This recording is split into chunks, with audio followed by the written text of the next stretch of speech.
Dana White has been very optimistic about making Jon Jones versus Tom Aspinall happen this year. Today, Dana addressed the ongoing speculation surrounding the potential heavyweight title unification bout. He emphasized that while the UFC is eager to book this fight, if an agreement can't be reached soon, they will move on and explore alternative matchups. Speaking to the Mac Life, Dana said 100%, if we don't get the fight done, we move on and we make another fight. But not last night, but the night before. I was up in my room with people until like 6 in the morning. We're working on lots of stuff right now. There's lots of really good going on right now. There's no situation. It's the biggest fight we can make. I know the fans like to mess with Jon or whatever. Jon Jones isn't afraid of anybody, and Jon Jones will fight anybody. It's just a matter of getting the fight done now. That's our job. Michael Venom Page plans to make Shara Bullet eat his words this weekend at UFC Saudi Arabia. After Shara's spinning back fist knockout over Armen Petrosyan at UFC 308, he called out Israel Adesanya. Shara said that he is the best striker in the division and said he would smash Izzy. MVP and Izzy are very close friends. I'm the best striker in this division. I'm smash Israel Adesanya. Keep my name out your what the f*** did I do? Like, why you say f*** me for? I'm like, what do you say f*** me for? Very simply, he called out a friend of mine, Izzy, claiming to be the best striker.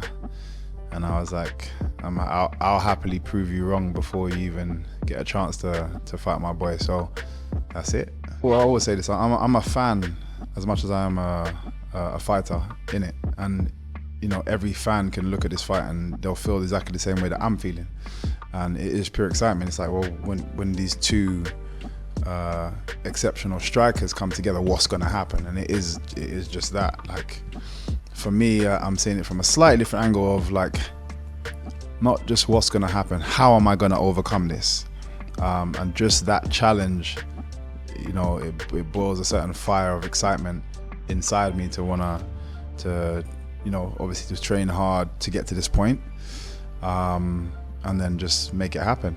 You're gonna see two big egos that collide. It's like two rams, you know, just non-stop kind of going back and forth until somebody's ego subsides, and then you might see them go to different, you know, plan B, plan C, and try and work a different way. But we're both exceptionally confident and in our styles, and that is what we're going to be putting forward first. The thing is, for me, I feel like I've been working on other aspects of my game. I'm also confident that I can beat him in other areas. So for me, I feel like there's a bit of an ego, a bit too much of an ego for him to want to go elsewhere.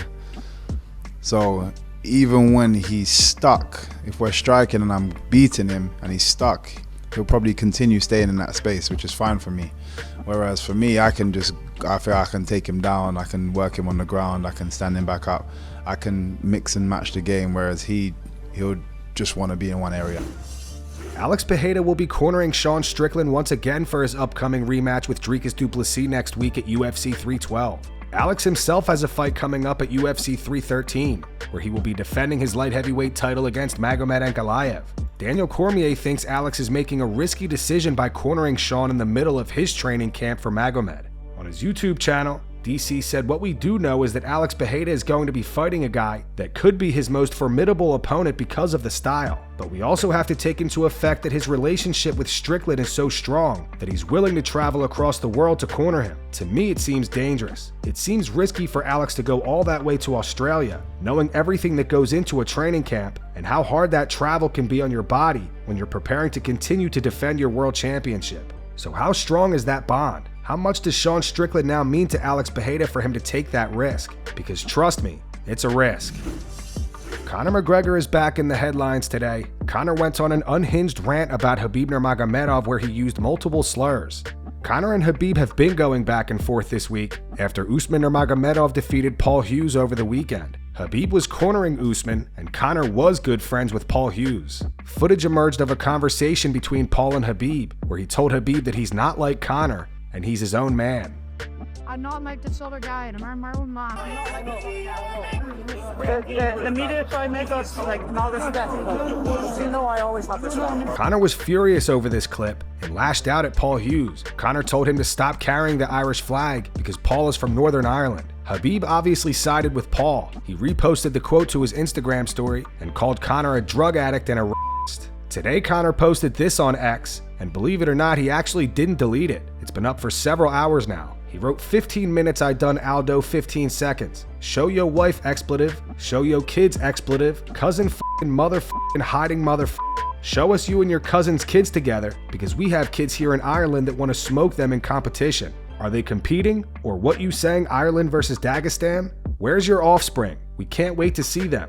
The best of Dagestan offspring. Dagestan, what do we think? Is this true? Who's next? Cause Fatso with the coach whistle won't fight. Who the f designated this fat b as master father? Certainly not his own father, Abdulmanap. And they all know it in Dagestan. Dagestan think you are p lips for retiring. Real Dagestan is forever. You are laughed at behind your back in Dagestan. Lazy you are, they say. Fight me and make $100 million and give it to the entire village of Dagestan. But you won't. Why? Fat, lazy, scared b lazy fatso.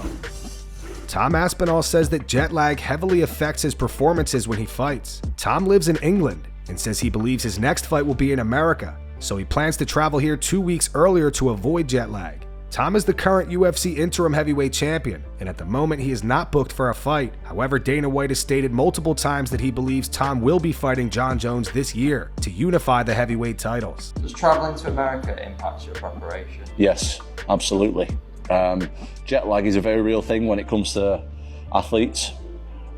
You are not going to perform well with jet lag. I've been there a lot of times, and the next time I fight in the US, which is probably going to be my next fight, I'm going to go out there early and prepare accordingly. I think at least 2 weeks would be optimal. Alex Pereira wants to become a 3-sport world champion. Alex is the former Glory Kickboxing middleweight and light heavyweight champion. He's the former UFC middleweight champion and is the current UFC light heavyweight champion. Alex says that he'd like to eventually compete in boxing and face the current heavyweight champ Oleksandr Usyk. On the Jackson podcast, Alex said, "I don't know. I think anything is possible. It's something I can't plan, but it is something I would really like to do. That's something that I really want. I'm under contract with the UFC. We know Conor McGregor did it. I don't know how I would, but someday I would really like to do it. I'm the champ. I would like to fight the champ. So Oleksandr Usyk. I think it's a very good fight. I love boxing. I see some people talking, oh, if it were pure boxing, he would be lost. Man, when you talk pure boxing, I feel great. I think I could fight these guys out there. I've already done some sparring with experienced guys. Polino Cruz knows it, and they're winning everything there." Alex's coach Polino Cruz then gave his 2 cents. He said, "Me personally, I've put him already to spar some world-class, top 10 heavyweight boxers. Guys with names, real good names that I'm not going to mention, but he did really good, so I think he could do good. I believe in him." Dana White gives his take on Islam Makhachev's idea to move up to middleweight. Dana thinks Islam moving to welterweight would be possible, but doesn't seem to be a fan of the idea of Islam moving up 2 divisions. Islam Makhachev has stated that if you give him opportunity, he'll go up to middleweight and fight the champ Dricus Du Plessis. Would you give him that chance to move up and fight that champ? He would move up to middleweight? Fight the middleweight champ. Yeah, I don't know about that. Listen, if he wants to move up to 170, we can talk. Moving up to 185 is a whole nother level. Renato Moicano reminisces on when he fought Jeremy Stevens. Jeremy just TKO'd Eddie Alvarez in BKFC this past weekend and broke Eddie's jaw. Renato fought Jeremy in the UFC back in 2017, and Renato won via split decision. Renato says he ran most of the fight because he didn't want to strike with Jeremy. Renato also says that during fight week, every time that he would run into Jeremy, Jeremy wanted to fight him. No, but it's fun to see, like Jeremy Stevens, I have been watching him for a long time, and it's nice to see people like resurging, right? You almost fought him, right? Because no, I you fought were him. top 5, you fought him. I fought him, yeah, but a long time ago, 2017. I was just running. I was jabbing and running, my brother. I said, I don't want to... You fought him, I don't remember that. Yeah, I don't want to strike against this guy because I remember one of the like, he has like viral knockouts. Yeah. Couple of crazy knockouts. Heavy yeah. hand, crazy crazy heavy. And head. crazy guy, brother. And He was one of the few guys that I was fighting, and I was really afraid, you know, because But you're too young, too, right? I was young. Yeah, I was 20 something. One decision, right? I won a decision, and I remember every time that I met him in the hotel, he was acting crazy, like he wanna fight all the time. And I say, relax, bro. All the time he was looking and say, relax, bro. We're going to fight on Saturday. But he was trying to fight me every moment of, like the whole fight week. And I was, man, this mother crazy. And he is, brother. He is crazy. Dricus Du Plessis gave his reaction to Alex Pereira cornering Sean Strickland once again. Dricus thinks it's hilarious. He said he was in the corner in the first fight too. I mean, they don't even speak the same language. It doesn't really make much of a difference whether he's in the corner or not. Dricus then began to laugh. He said Sean can barely understand his own coach, who's also American. How is he going to understand Alex Pereira?